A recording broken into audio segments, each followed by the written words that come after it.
बिस्मिल्लाहिर्रहमानिर्रहीम। अस्सलामु अलैकुम। Dear viewers, today we will talk about parts of speech. Our this lecture is a general introduction to the parts of speech, not a detailed one but general one. Parts of speech के बारे में हमारी अक्सर बातचीत होती रहती है। Language teachers भी इस पे बड़ा स्ट्रेस करते हैं और ये भी कहा जाता है कि लैंग्वेज को लर्न करने के लिए आपको सबसे पहले पार्ट्स ऑफ स्पीच को समझना होगा। तो late us have a look eight parts of speech कि ये क्या है। So before moving towards parts of speech, we must know what is speech. हम एवरीडे लाइफ में तो स्पीच तकरीर को लेते हैं। बच्चे कह रहे होते हैं जी हमें स्पीच लिख के दें, तकरीर लिख के दें, जी मैंने स्पीच करनी है।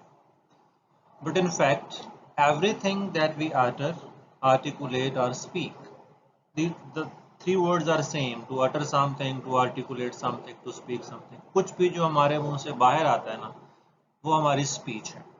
In other words, we can say that all that comes out of our lips to communicate is speech. हर वो बात, हर वो चीज़ जो हम communicate करने के लिए एक्सप्रेस करते हैं, वो हमारी speech है। So, have you ever thought about the composition of speech? कभी आपने ये सोचा कि ये हमारी जो speech है, इसकी composition क्या है, इसके ingredients क्या हैं, ये किस चीज़ से मिलकर बनी है? जैसे हम कहते हैं ना, हर चीज़ का कोई ना कोई इंग्रेडिएंट्स होते हैं। आपके पास चाय है, आपके पास इंग्रेडिएंट्स हैं कि जिसमें दूध, पत्ती, चीनी एक खास तनासुब से मिलाते हैं तो आपकी चाय बनती है। सो ये जो हमारी स्पीच है, जो हम हर रोज़ एक दूसरे के साथ ढेरों बातें करते हैं, इनके इंग्रेडिएंट्स क्या हैं, इसके कंपोनेंट्स क्या हैं? तो डेफिनेटली आप ये जवाब देंगे कि जी our speech is made up of words. Fine, बिल्कुल वर्ड से बनी है।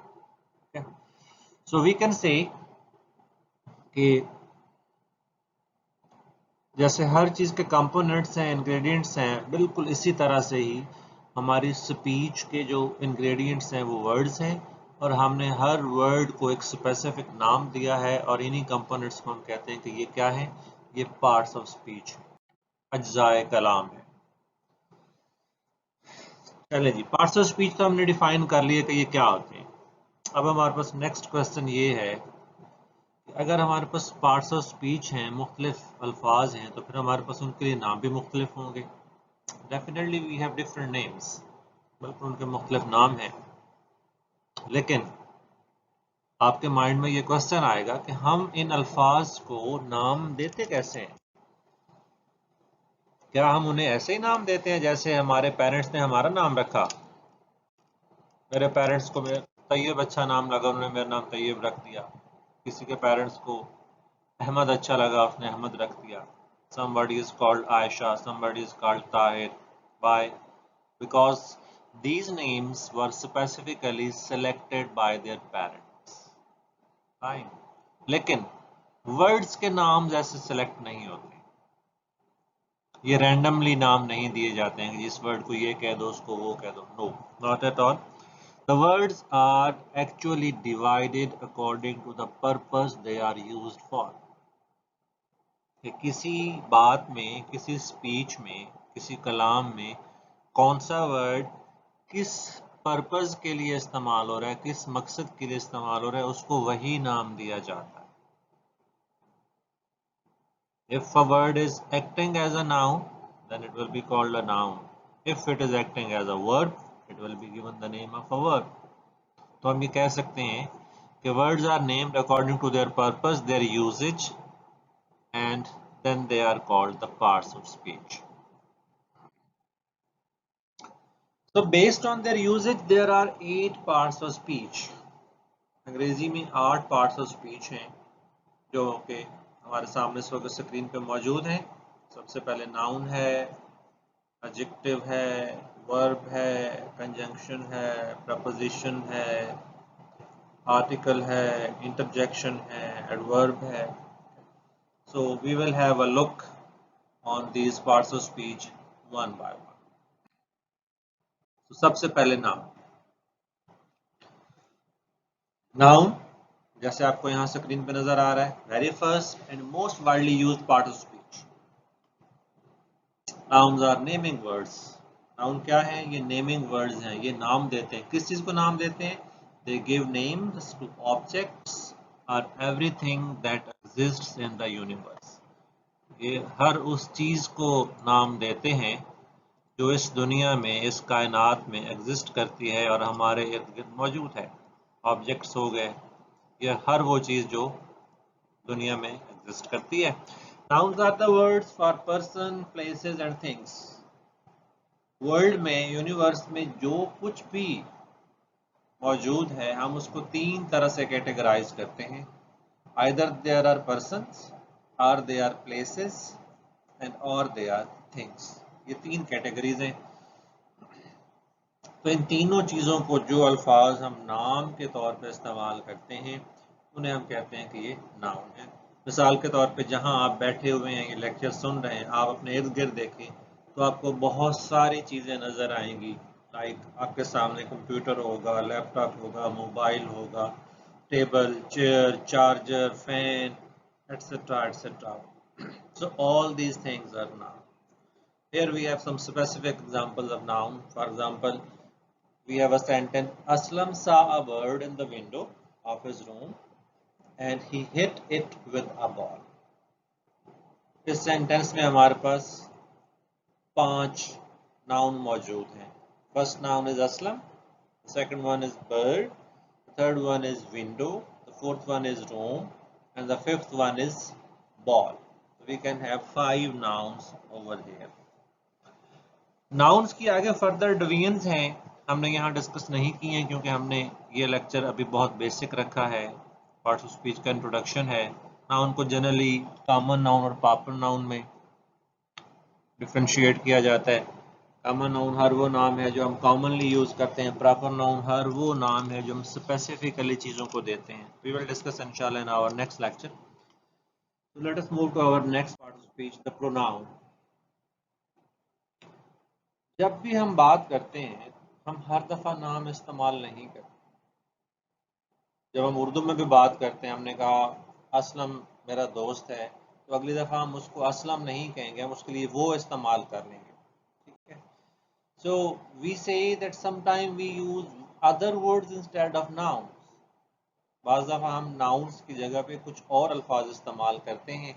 ये जो अल्फाज noun को रिप्लेस कर रहे होते हैं, the words which are used at the place of a noun, जो कि noun की जगह पे इस्तेमाल हो रहे होते हैं, उन्हें हम नाम देते हैं कि ये क्या है, ये प्रोनाउन है। And here are the examples, I, we, you, he, she, they, it, whatever. ठीक है, मल्टीपल हैं, बहुत ज़्यादा सारे हैं। यहाँ हमें सिर्फ बेसिक्स की बात करनी है। So we have a sentence over here, Aslam is a good teacher. He says his prayers regularly. Amna is his sister and she is a student. इससे हमारे पास सबसे पहले हम रिवीजन के तौर पे देखते हैं कि हमारे पास 2 अदद नाउन्स मौजूद हैं। कौन कौन से noun? First of all Aslam and second one is teacher. ये हमारे पास 2 नाउन मौजूद हैं। हमारे पास नेक्स्ट सेंटेंस में जो हमने वर्ड यूज किया, असलम की जगह पे हमने कहा ही। हमने अगली दफा असलम ने, हमने ये नहीं कहा Aslam says his prayers regularly, नहीं, हमने कहा he says his prayers regularly. ये ही और हिज दोनों जो हैं ये प्रोनाउन है और ये किसको रिप्लेस कर रहे हैं? असलम को रिप्लेस कर रहे हैं। देन हमारे पास एक सेंटेंस है, आमना इज हिज सिस्टर। हमारे पास यहाँ पे एक और नाउन आ गया, आमना, जबकि उसके पैरेलल हमारे पास हिज, अगेन ये किसको रिप्रेजेंट कर रहे हैं? असलम को रिप्रेजेंट कर रहे हैं। और आगे she as a pronoun is representing Amna. She जो है ये आमना को रिप्रेजेंट कर रहा है। तो we can say that in this sentence we have he, his and she as a pronoun which are being used instead of a noun. Here comes the adjective. दुनिया में हर चीज की कोई ना कोई क्वालिटीज होती हैं, कुछ ना कुछ कैरेक्टरिस्टिक्स होती हैं, कुछ उनके प्रॉस होते हैं, कॉन्स होते हैं, गुड्स और बैड्स होती हैं। So we have certain words which express the qualities, the characteristics, the features of things. ऐसे अल्फाज जो हमारे नाउन्स के, जो हमारी थिंग्स के फीचर्स बताए, उनकी कैरेक्टरिस्टिक्स बताए, उनकी क्वालिटीज बताए, उसे हम नाम देते हैं क्या? एडजेक्टिव का। For example, we have certain words like red, large, tall, old, good, wise, etc., etc. So we have used it in a sentence. We have a sentence, Ahmad is a tall boy. Revision के तौर पे देखें, यहाँ पे हमारे पास सबसे पहले एक नाउन है, that is Ahmad. Ahmad is a tall boy। हमारे पास दूसरा नाउन boy है। So we have another word, tall। ये tall होना किसकी क्वालिटी है? ये अहमद की क्वालिटी है, ये बॉय की क्वालिटी है।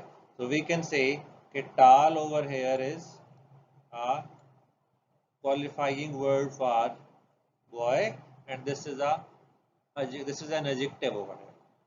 She is a good singer।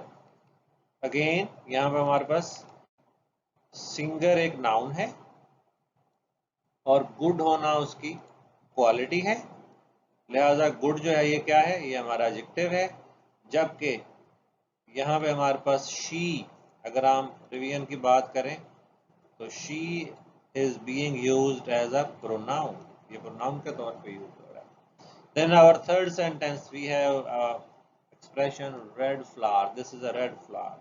तो हम ये कह सकते हैं कि flower जो है ये हमारा क्या है? noun है, और red होना उसकी क्वालिटी है, लिहाजा क्या हो रहा है? हम ये कह सकते हैं कि red is an adjective for flower। Adjectives most of the time usually come before noun। ये most of the time, not always, other usages भी हैं, ठीक है, लेकिन ये most of the time कहाँ आते हैं? they come before noun। ये noun से पहले आते हैं। जैसे हमने यहाँ यूज किया good student, black dress, high grades, lovely place। so ये noun से पहले आ रहे हैं, पहले noun आ रहा है, और सॉरी पहले adjective आ रहा है और उसके बाद noun आ रहा है। The verb। A verb is also a naming word। verb भी नाम है, लेकिन unlike a noun, noun के बरक्स it does not name a thing। ये किसी चीज का नाम नहीं है, बल्कि क्या है? it names an action। ये किसी एक्शन को नाम देता है। We can say that verbs of the words used for saying something about the activity or action of a person or a thing। हम ये कह सकते हैं कि जो वर्ब्स हैं ये किसी काम को, किसी बंदे के, किसी चीज के काम को, एक्शन को, एक्टिविटी को रिप्रेजेंट करते हैं। For example go, drink, right, cry, run, etcetera, और हर वो काम जो हमारे इर्द गिर्द हो रहा है। For example we have certain sentences, Ali goes to college. यहाँ पे हमारे पास अली है, ये एक नाउन है, अली नाउन है, और उसका एक्शन क्या है? गोइंग, जाना उसका एक्शन है। So Ali goes to college. Next sentence में हमारे पास he is used as a pronoun, और राइटिंग उसका एक्शन है, he writes a letter. Next sentence में हमारे पास नाउन है the thief, thief is a noun, और रनिंग उसका एक्शन है, द थीफ रैन अवे, चोर भाग गया। Similarly, the child was crying। Child is noun, crying उसका एक्शन है। लास्ट सेंटेंस देखें, mother is a noun, his used as a pronoun, और आगे गिविंग का एक्शन जो है उसकी मदर का ये यूज हो रहा है, his mother gave him some milk। Giving जो है gave ये वर्ब है। अगेन यहाँ पे देखें him एक प्रोनाउन है और milk अगेन यहाँ पे एक noun है। So the next part of speech is an adverb।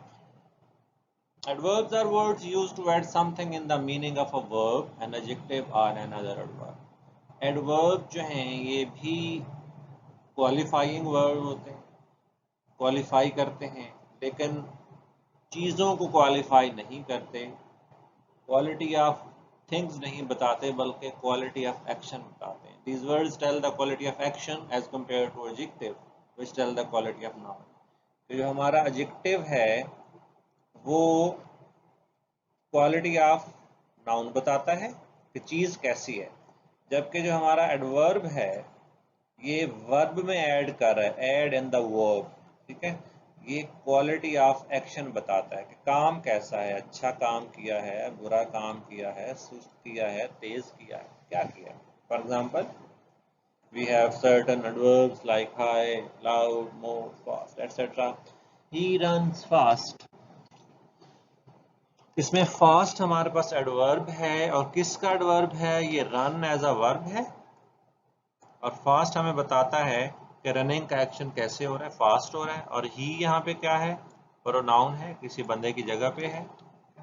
The child was crying loudly, again हमारे पास एक नाउन है चाइल्ड, उसका एक्शन है किस चीज का, क्राइंग का, और वो क्राई कैसा हो रहा है, लाउडली क्राई हो रहा है। यहाँ पे गलती से क्राइंग को हाईलाइट किया हुआ है, बेसिकली यहाँ पे एडवर्ब क्या है, लाउडली है, ये एडवर्ब है।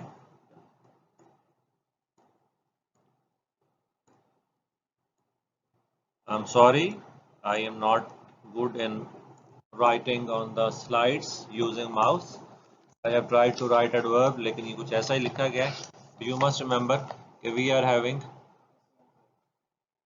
having loudly as a adverb and crying as a verb। Then comes the third sentence, the thief ran quickly। The thief ran quickly, यहाँ पे thief हमारे पास क्या है, हमारे पास thief एक नाउन है, ran उसका एक्शन है, वर्ब है, और quickly उसका क्या है, एडवर्ब है। So here is the adverb।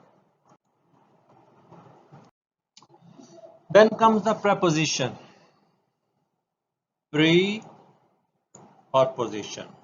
हम इसी से ही इसको समझने की कोशिश करते हैं, प्री और position. Pre always stands for before.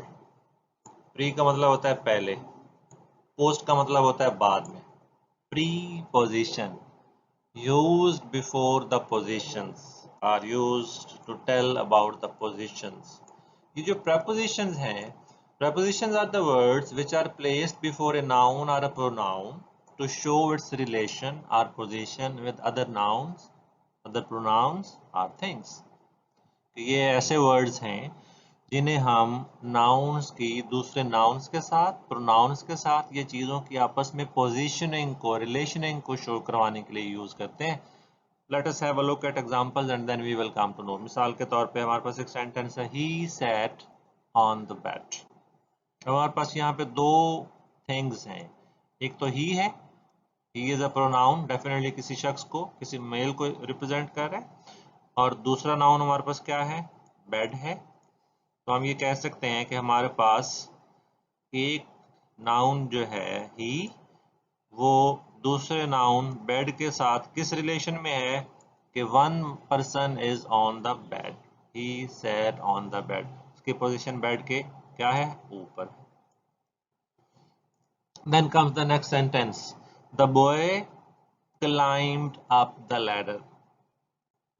Boy हमारे पास नाउन है, क्लाइंबिंग उसका एक्शन है, और दूसरा नाउन हमारे पास लैडर है। तो बॉय और नाउन की पोजीशन क्या है, कि बॉय जो है वो लैडर के अप है। Then comes third sentence, there is a bridge over the river। हमारे पास एक नाउन ब्रिज है, हमारे पास दूसरा नाउन रिवर है, और उन दोनों का रिलेशन हमें किस चीज से रिप्रेजेंट हो रहा है, ओवर के साथ, कि एक चीज ब्रिज जो है वो दूसरे नाउन रिवर के ऊपर एग्जिस्ट कर रही है। Then comes the conjunction। Conjunction, junction कहते हैं, आपने कुछ रेलवे स्टेशन के नाम सुने होंगे कि ये शोरकोट जंक्शन है, ये जड़ावाला जंक्शन है, शेखुपुरा जंक्शन है। जंक्शन एक ऐसे रेलवे स्टेशन को कहते हैं जहाँ पे ट्रेन्स जो हैं वो हर 4 साइडों से आ रही होती हैं, समथिंग लाइक दिस क्रॉस, ठीक है। यानी आप ये कह लें कि ट्रेन्स का, रेलवे लाइंस का चौक बन रहा होता है, तो हम इस जगह को क्या कहते हैं कि ये एक जंक्शन है, जहाँ पे चारों तरफ से आने वाली चीजें मिल रही हैं। So keeping this analogy in our mind, हम ये कह सकते हैं कि conjunction is a word which joins together words, clauses and sentences. एक कंजंक्शन एक ऐसा लफ्ज होता है जो दूसरे अल्फाज को, सेंटेंसेस को या इवन क्लॉजेज को आपस में ज्वाइन करता है। एग्जांपल्स देखते हैं फिर हमें क्लियर होगा। Number 1, Ali and Ahmad are friends. We have a noun Ali, we have a noun Ahmad, और इन दोनों को हम ज्वाइन कर रहे हैं किस चीज के साथ? एंड के साथ।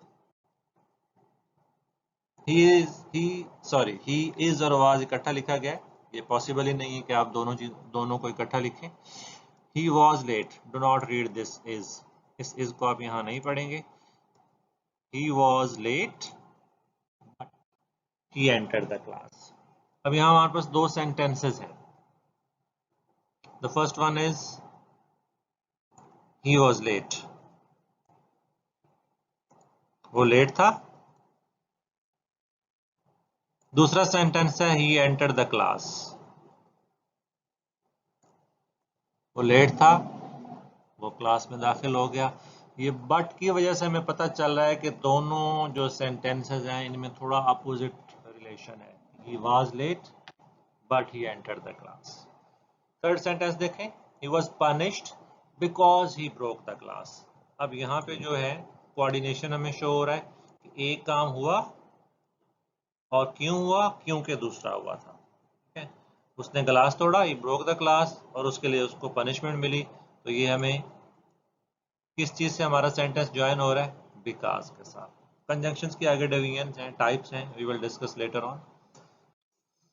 Then comes the interjection.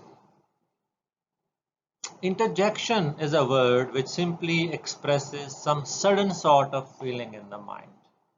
ये एक ऐसा लफ्ज है जो sudden sort of feelings को एक्सप्रेस करता है, जो आपके मुंह से अचानक निकल जाए।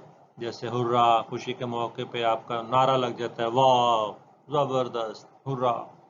या अफसुर्दगी या अफसोस के मकाम पे alas, oh.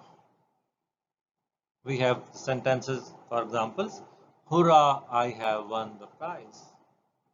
It expresses our happiness, sudden burst of feelings, and alas, showing the grief, the pain, alas, I've lost my watch. So these are the parts of speech.